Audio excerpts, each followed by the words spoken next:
자, 그럼 저희가 이 새해 첫 한마당 이제 포스팅 관련 얘기를 한번 해보도록 할 텐데요. 이제 어제였죠. 어제 오전 이제 김재환 선수의 포스팅이 이 많은 사람들의 예상대로 이 좀 실패로 돌아가면서 네. 끝이 났네요, 결국엔. 네.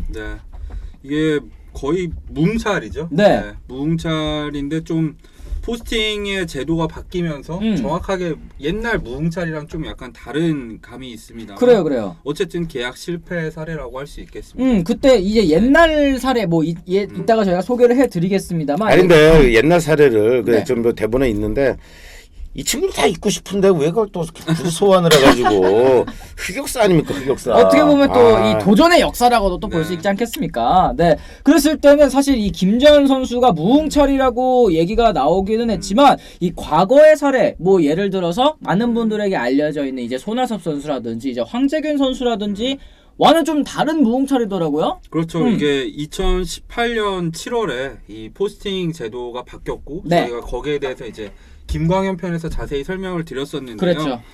예전에는 이제 최고액을 이제 쏜 구단과 단독 협상이었는데 지금은 선수와 계약을 맺고 거기서 일정 부분을 포스팅 피를. 구단한테 포스팅 피로 지불하는 형식이기 때문에 네. 사례가 조금 다르다고 할 수 있습니다. 그렇습니다. 네. 어쨌든 이 과거에 손아섭, 이 황재균 선수처럼 관심이 뭐 아예 없지는 않았다? 이런 얘기도 좀 있는 것 같더라고요. 내 팀과 협상을 했다 이런 얘기가 또 나왔어요. 네, 4개 구단이 관심을 가졌다는 얘기가 들렸었는데요. 아니 근데 김재환 측 에이전트 얘기 아닙니까? 그렇죠. 그렇죠. 맞죠. 뭐 그리고 마지막에도 뭐 2팀 남았네. 뭐 네. 근데 마지막에 꼬랑지 내리더니 갑자기 뭐 내년을 위한 거예요.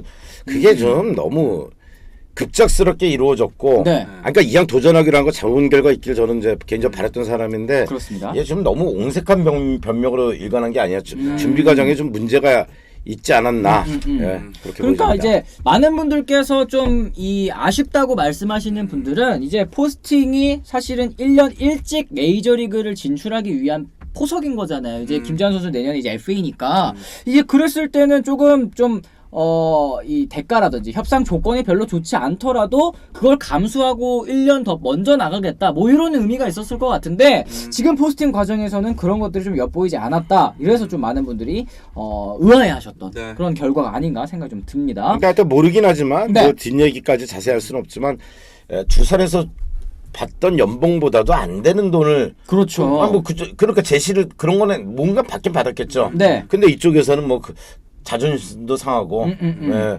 두산에서도 그러면 그 돈 가지 마라. 뭐 받아야 될 돈이 너무 적고 이게 저 마크 물밑 협상 과정에서 좀 뭔가 좀 틀어진 게 아닌가. 그래요. 맞습니다. 올해 두산에서 받는 연봉이 7억이 넘었었는데 네. 이걸 또 미화로 환전을 하면 80만 달러 정도 되는 거잖아요. 60만 달러. 70만 달러 뭐 60만 정도. 달러, 70만 예, 예, 달러. 그 그 정도인데. 정도도 지금 제시한 팀이 없었다는 얘기가 되니까 좀 이 냉정한 시장의 평가를 좀 엿볼 수 있는 상황이었던 것 같습니다. 꿀단지님 연봉 낮아도 로스트 보장되면 갈 만한 거 아닌가. 그런데 저 그런 연봉 되는 선수를 로스트 보장하는 팀은 아무도 없습니다. 쉽지 않죠. 네, 우리 맞습니다. KBO 리그 구단들도 보장 안 해요. 그런 거는.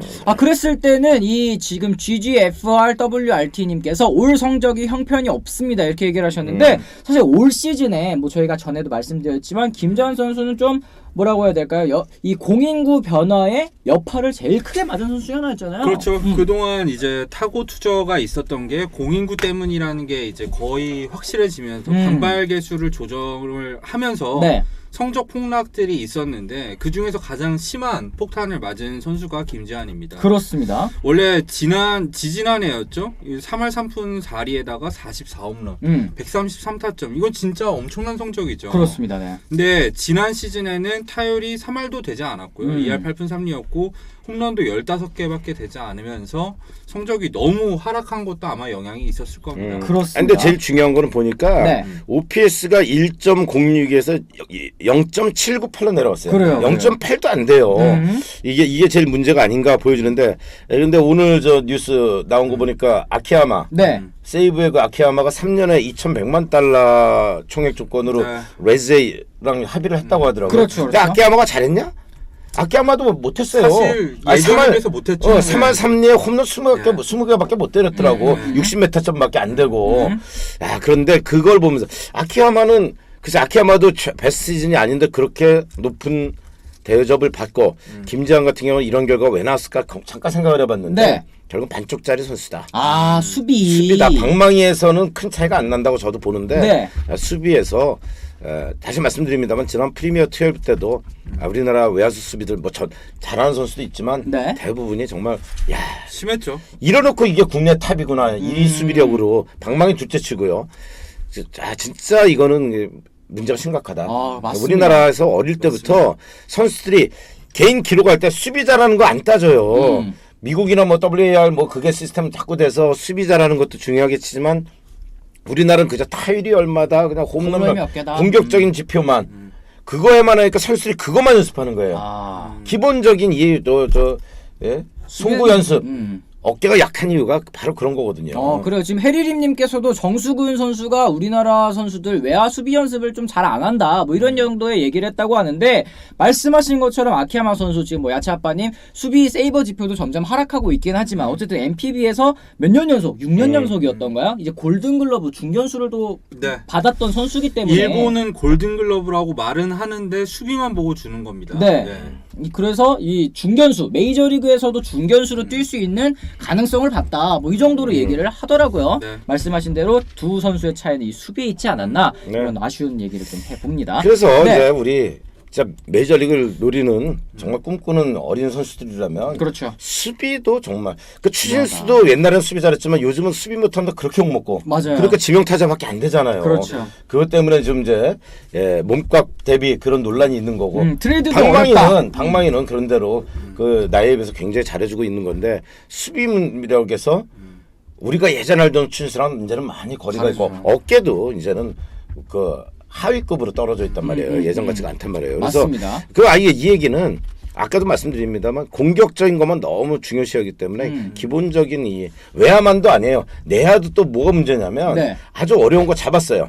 데릭 지터 우리 명품 그 지탐 점프 떠오르는 jut수로. 수비 생각나죠? 뛰어서. 점프해가지고 우리나라에서 그거 했다가 악송구 한번 해봐. 개박살나요 감독한테. 그러니까 애들이 하겠어? 감독한테 옛날 코끼리 감독 있을 때는 더가 들어가면 엎드려 뻗쳐. 쪼깃까였어. 진짜로 때리는 게 진짜로 그러니까 맞습니다. 그러니까 못하는 거예요. 자꾸 그런 거 시도할 생각 안 하고 실제 눈에 보이는 기록만 에러가 안 나오는 거예요. 그런데 메이저리그는 에러 많다고 이 선수 수비 못한다 무조건 그렇게 가진 않죠. 시몬스처럼 진짜 수비 잘하고 에러 수도 적은 선수도 있지만 네. 에러가 어느 정도 되는 선수는 그런 거를 또 감수하면서 하는 거 아니겠습니까? 그렇죠. 옛날에 맞습니다. 이종범 전성기 때 훌륭한 유격수로 추앙받았던 거 네. 에러 많았어요. 맞아요. 그죠? 예. 실책 1위였습니다. 맞습니다. 네. 맞습니다. 지금 GGFRWRT님이 김주한 선수 약물 복용도 문제됐을 겁니다. 이렇게 얘기를 하셨는데 이 문제 관련해서 이렇게 생각하시는 분들이 굉장히 많더라고요. 근데 메이저리그에서는요. 약물을 했던 안 했던 잘하기만 하면은 계약을 했을 겁니다. 왜냐면은 메이저리그에서 약물 복용을 했음에도 불구하고 계약 잘 맺는 선수들이 많아요. 그렇죠. 네, 우리나라랑은 좀 보는 눈이 달라졌습니다. 이 약물에 관한 잣대는 메이저리그보다 우리나라에서 이 더 KBO 리그가 엄정하죠. 좀 더 엄정하지 않나. 이 시선은 엄정한데 이 징계는 엄정하지 않아서 또 그러니까 팬들은 정말 안 좋게 보지만 우리나라 구단들이 안 좋게 보는지는 모르겠어요. 그래요, 사실 그래요. 맞습니다. 우리나라도. 어쨌든 뭐 김주한 선수 아까 위에 아르마님께서 얘기를 해주셨는데 김주한 선수 에이전트가 이번 건 연습이었다, 홍보가 되었다라고 기사를 냈는데요. 이건 정말 에이전트로서 하지 말아야 할 멘트가 아니었을까 합니다. 또 이런 말씀을 해주셨어요. 어떻게 우리 생각하세요? 전문 용어가 있죠. 귀신 씨나라 까먹는 소리라고. 말같이 드는 헛소리죠, 저거는. 네. 가만히 있는 게 나아요. 네. 아쉽지만 내년에 다시 한번 도전해 보겠습니다. 그렇죠. 그냥 그러면 돼야지. 그러니까 뭐 도전이 되었을 것이다, 뭐 홍보가 되었을 것이다 이런 식으로 얘기를 했는데 글쎄요 내년에도 이 김주한 선수가 좀 반등을 해서 다시 한번 메이저리그의 문을 두드리게 될지 이거 좀 지켜봐야 될 것 같습니다.